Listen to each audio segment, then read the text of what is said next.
the laws of diminishing returns and diminishing utility. Now, there's another concept that you're going to need to know about, and it's the law of diminishing utility.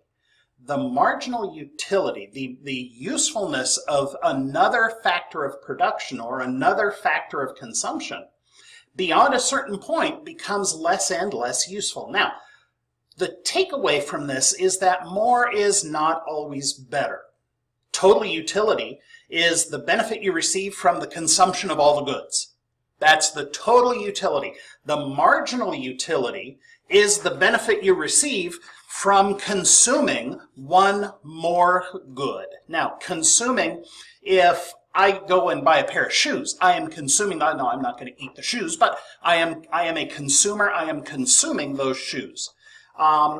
Let's think of it this way. You're super hungry. So you go and you have one Big Mac. You realize one full unit of satisfaction. Easy cheesy, you're still hungry though, so you get another Big Mac. And that other Big Mac fills you and it gives you another full measure of utility. So far, so good.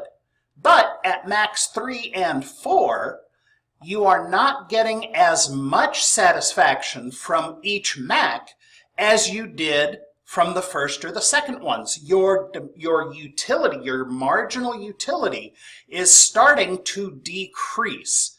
Now, at Big Mac number 5, you're starting to go the other way. Your marginal utility is starting to contract because it is becoming disutility. It is becoming less useful. And then Macs number 6 and 7, of course, are, well, did you receive the same satisfaction from Big Mac number 7 as you did from Mac number 1?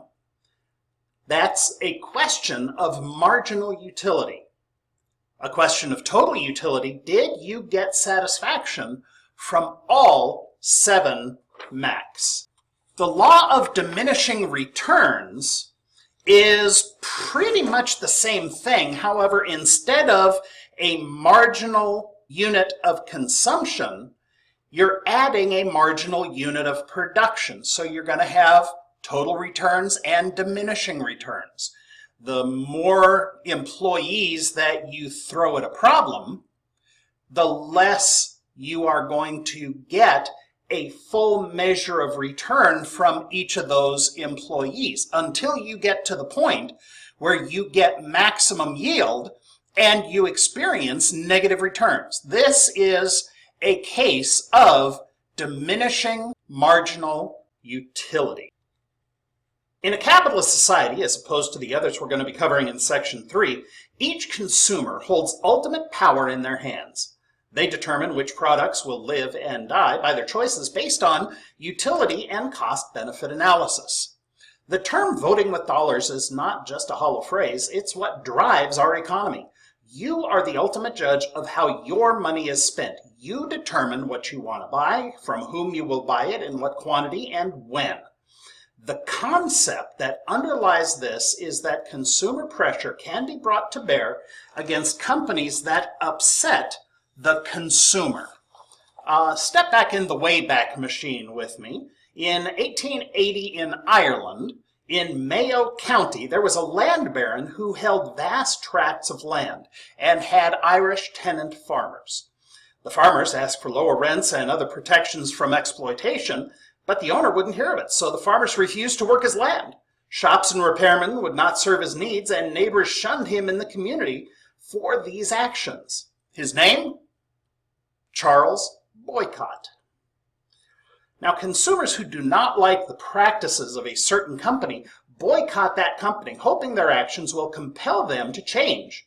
One of the most successful was the Montgomery bus boycott. Other boycotts have been against Nestle for baby milk concerns, and most recently, Colin Kaepernick and the kneel for the Star-Spangled Banner at football games. Some boycotts are successful and compel the corporation to make changes consumers feel are wanted. Other boycotts are successful in that they bring attention to an issue. The South African boycott was so successful that the government action of apartheid, the government policy of apartheid, totally ended and Nelson Mandela was freed from prison. Other boycotts are unsuccessful in that they do not achieve the ends that they were intending. They do not cause a change in consumer thinking, and they end up looking bad in the eyes of the consumer. The Methodists boycotted Disney parks because they did not deny Gay Pride Day activities at their parks, and they provided same-sex domestic partner benefits to their cast members.